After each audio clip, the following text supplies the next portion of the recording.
It was supposed to be a perfect Saturday, the kind of day families in Brookfield cherished, where the air was crisp with the early signs of fall, and the sunlight fell gently through the trees like gold dust. 80-year-old Emma Carter had woken up that morning full of excitement. She had just finished her second-grade science project on butterflies, a man in his 40s with a calm, steady presence. Holloway had seen plenty in his 15 years on the force: lost hikers, runaway teens, even the occasional missing senior citizen. They found small footprints near the creek but lost them in the mud. Some whispered the things no one wanted to say aloud, that after 48 hours, the chances of survival dropped sharply. But Holloway wasn't ready to give up. Not yet. He went to the car and opened the back door. Shadow sat there, alert, sensing the tension. Those words sent a wave of relief through the command center. Minutes later, rescue teams rushed in with blankets and medics. When Emma's parents arrived at the edge of the clearing, the sight of their little girl wrapped in a blanket, alive, broke them completely. Laura fell to her knees, sobbing, clutching Emma, as Ben stood behind her with tears streaming down his face. The moment was captured on a bystander's phone and would later go viral. In the center of it all, Shadow stood quietly, his tail wagging just slightly, like he understood his job was done. Holloway held out Emma's pink hoodie. "Find her, boy," he said softly. Police K9 finds missing child after 48-hour search. The headlines read, "Shadow is hailed a hero." At the police station, the department held a small ceremony, giving him a medal and a new collar with his name engraved in gold. But Holloway knew that for Shadow, it wasn't about medals. It was instinct, loyalty, purpose.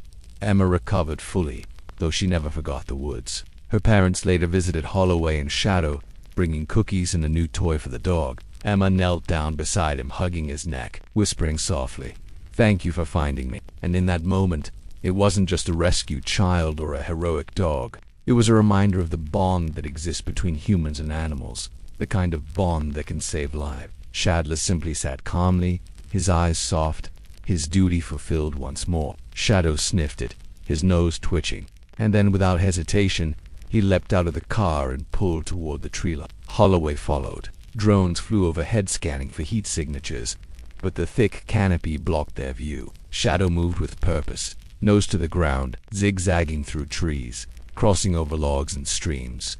He climbed over rocks and ducked under branches until they reached a small clearing surrounded by thick brush, and then it happened. Shadow stopped dead in his tracks. His ears shot up, his body stiffened, and then he let out a single, sharp bark. Holloway froze, scanning the clearing. At first, he saw nothing. Then his eyes caught a flash of pink, the sleeve of a tiny jacket tangled in the undergrowth. "Emma!" Holloway called out, his voice cracking.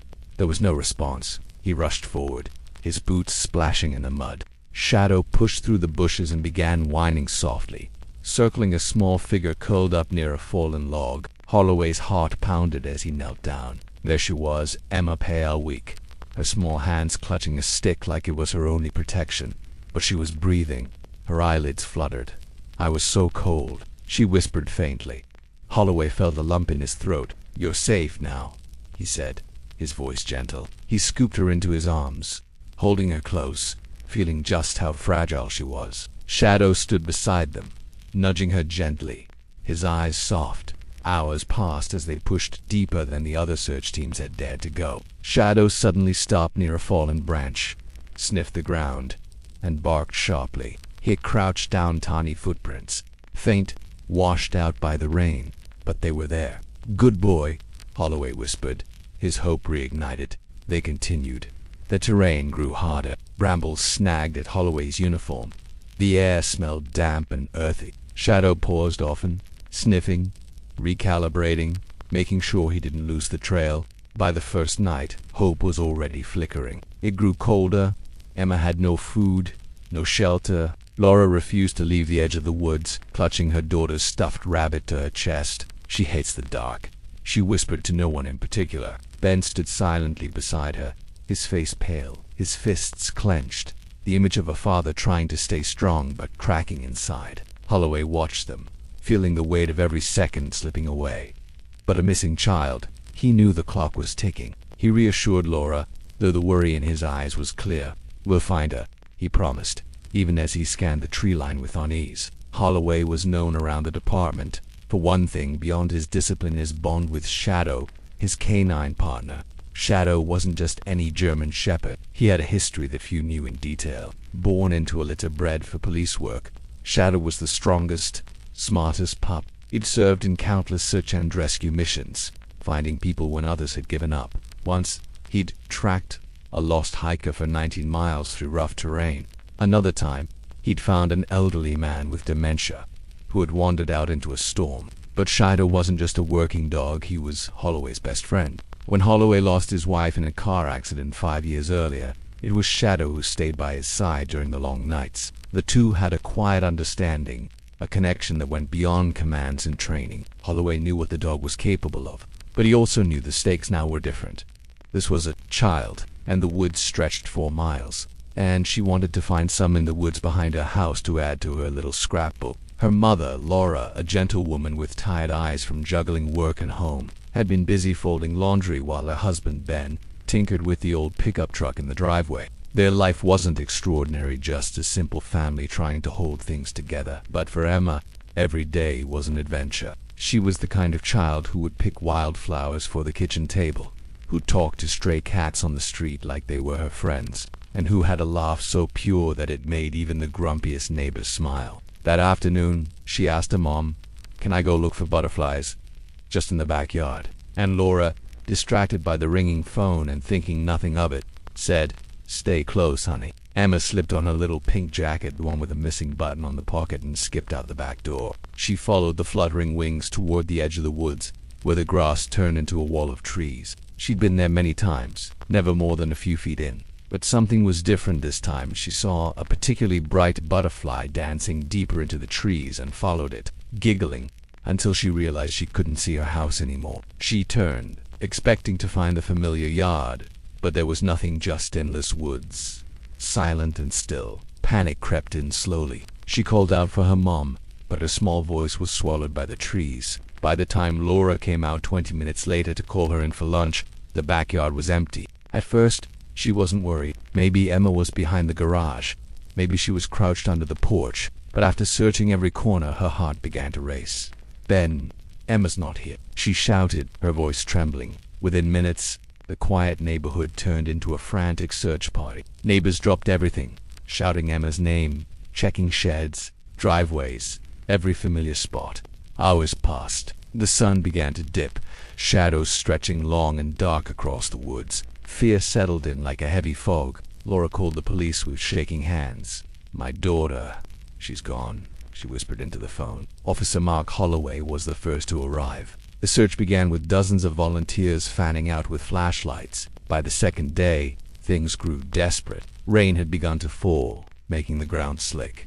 Volunteers were exhausted. The woods were silent except for the soft patter of rain on leaves. By the time they reached a shallow ravine, Holloway could feel exhaustion creeping in, but Shadow didn't slow. Holloway radioed in, his voice trembling. "I've got her. She's alive." In the days that followed, news outlets across the state covered the story, and Holloway, standing quietly beside him, knew that when everyone else had begun to lose hope, it was a dog's nose, heart, and determination that made the difference. But what most people never learned from the headlines was that Shadow's story didn't begin with Officer Holloway. It began years earlier, hundreds of miles away, in a place few people ever see, in the high-stakes training fields of Fort Langston, where working dogs are shaped by fire. It was a moment built on 1,000 miles of loyalty, pain, recovery, and redemption. People lined the streets, holding up hand-painted signs. "Thank you, Shadow, and our four-port hero." Holloway walked quietly beside him, in full uniform. But when Emma ran up, Emma went back to school, her confidence slowly rebuilding. He was no longer the young, tireless canine who could sprint through the woods for hours without rest. Holloway noticed the subtle signs first, the stiffness in his gait after long walks. Kids would gather in a circle, eyes wide as Emma, now a little braver and stronger, told the story of how Shadow found her in the woods, and her parents came over with a Christmas gift, a framed photo of Shadow with Emma from the day of the rescue. On the bottom, they'd engraved words that made Holloway's throat tighten. "Our guardian, our hero, our friend." Holloway sat beside him for hours, his hand on Shadow's paw, silent tears running down his face. Word spread quickly. The next day, The entire town came together. She'd sit quietly for a moment, then smile, because she knew that somewhere, somehow, Shadi was still watching. They held a small memorial at the park where children left flowers, and Emma placed her pink jacket, now too small for her, beside Shadow's photos. Holloway didn't speak much, but when it was his turn, he said one simple line. He never gave up on anyone, not even me. That night, after everyone left, Holloway sat by the fire with Shadow's head resting on his lap. He thought about all they'd been through, the rescues, the danger, the long lonely nights. "You've done more for this world than anyone will ever know," he whispered. Shadow blinked slowly, a quiet acknowledgement. "He didn't just save me," she'd say. "He showed me I was worth finding." The vet came and gave the kind of news Holloway had been dreading. There wasn't much time left, so Holloway did what he always promised he would. He stayed with Shadow every moment. They took one last walk together through the woods where they'd found Emma.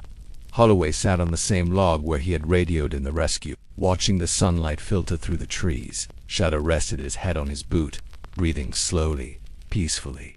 Holloway spoke softly.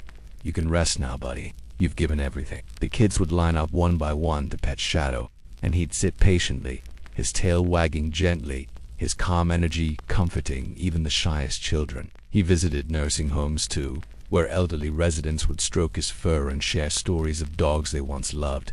It was Shadow, sitting tall, ears alert, forever watching the path that led into the trees. On the plaque beneath it were the words, "In honor of Shadow, the dog who found us all." Everywhere he went, Shad left a quiet kind of peace. The way he struggled to jump into the back of the patrol car. The department's vet confirmed it gently. "Arthritis, the beginning of age catching up. He's earned his retirement," she said softly. Holloway nodded. He had known this day would come. The department held a quiet ceremony. Officers lined up in uniform as Shadow was officially retired, his black tactical vest folded neatly and handed to Holloway. There was applause, smiles, even laughter, but Holloway's heart ached. For years, they had been partners, saving lives together. Now their chapter as a working team was over. She no longer feared the woods, but she would never wander alone again. No kennels, no transfers, just a soft bed by the fireplace and endless quiet afternoons. He didn't expect what happened next. Word spread in the community that the hero dog was retired. Children began writing letters. Families asked if they could visit. Teachers requested if Shadow could visit schools to teach kids about safety. Holloway hesitated at first. Shadow needed rest, but then he realized something important. This wasn't work. This was healing. So he agreed, and in the months that followed, Shadow became something even greater than a police dog. Her parents often invited Officer Holloway and Shadow for dinner. What started as gratitude became a friendship. Shadow would curl up by the fireplace while Holloway sat at the table, talking with Ben about old cars and with Laura about the town's latest news. Emma would always sit on the floor beside Shadow, resting her tiny head against his warm fur. There was a new softness in Holloway's eyes when he watched them. It reminded him of his wife, the way she used to look at him before life took an unexpected turn. Shadow, too, seemed calmer now. Though still sharp and alert when duty called, there was a gentler side that showed more often. It was as if finding Emma had been his final mission, and now he was content to simply be present, and hugged Shadow around the neck in front of the cheering crowd. The old officer wiped away a tear. "You saved her," he whispered under his breath. But maybe the most powerful moment came weeks later when Emma was invited to speak at her school's assembly. She stood nervously on stage, her pink jacket now patched and stitched, her voice trembling but clear. "I was really scared in the woods," she said. "I didn't know if anyone was coming. But then I heard the leaves move, and I saw Shadow, and I knew I wasn't alone anymore." The room went silent. Teachers wiped tears. Students stood and clapped. But what followed was something neither Holloway nor the Carters were prepared for. The dog rested his head on Holloway's boot, eyes closed, chest rising and falling slowly. Holloway looked out at the sky, the stars twinkling faintly above the trees, and said quietly, "You've done enough, buddy. You've done more than enough." Shad didn't respond. He didn't need to. His whole life had been one mission after another. But in that final chapter, he hadn't just found a girl. He had helped heal a family. He had given a town something to believe in, and he had shown the world that sometimes the quietest heroes walk on for pause. The story exploded online. Within 48 hours, Millions had watched the rescue video. Hero dog saves lost girl after 48 hours alone in the woods was plastered across every news site. Offers poured in TV interviews, morning shows, children's books, even a documentary producer wanting exclusive rights.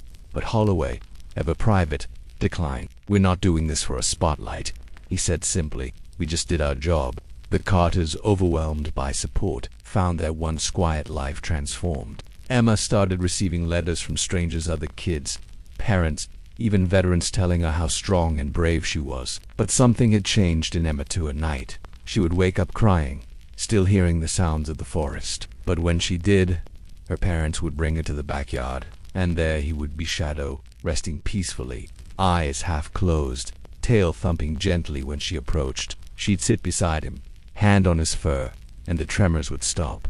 Shadow was one of 10 pups born into a litter destined for service. But even as a pup he stood out. While the others played or napped, Shadow watched quiet, observant, calculating. Trainers quickly saw something different in him. He was fast, disciplined, unnaturally calm under pressure. By 8 months, he was outperforming full-grown dogs in obstacle courses and scent drills. His first handler was a soldier named Evan Leary, a K-9 unit assigned to domestic disaster response. Together, they found a teenager buried under rubble after a building collapse. It was Shadow who refused to stop digging. That rescue made national news.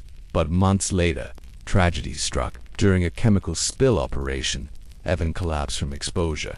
Shadow stayed by his side, howling until help came. Evan survived but was forced to retire. That day, Shadow refused to leave his bedside.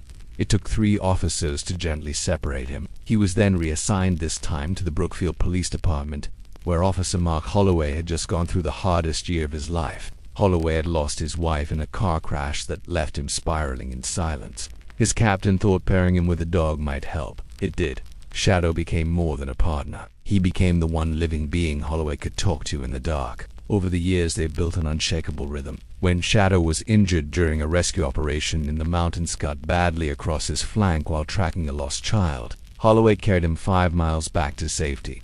"I've got you, buddy," he whispered the whole way. From that day on, Shadow never left his side. So when they found Emma, when that little girl clung to Shadow like he was a warm blanket in a freezing world, it wasn't just another rescue. Eventually, the town held a small parade in Shadow's honor. And that night, after the town had gone quiet and the streets were empty again, Holloway sat on his porch with Shadow by his side.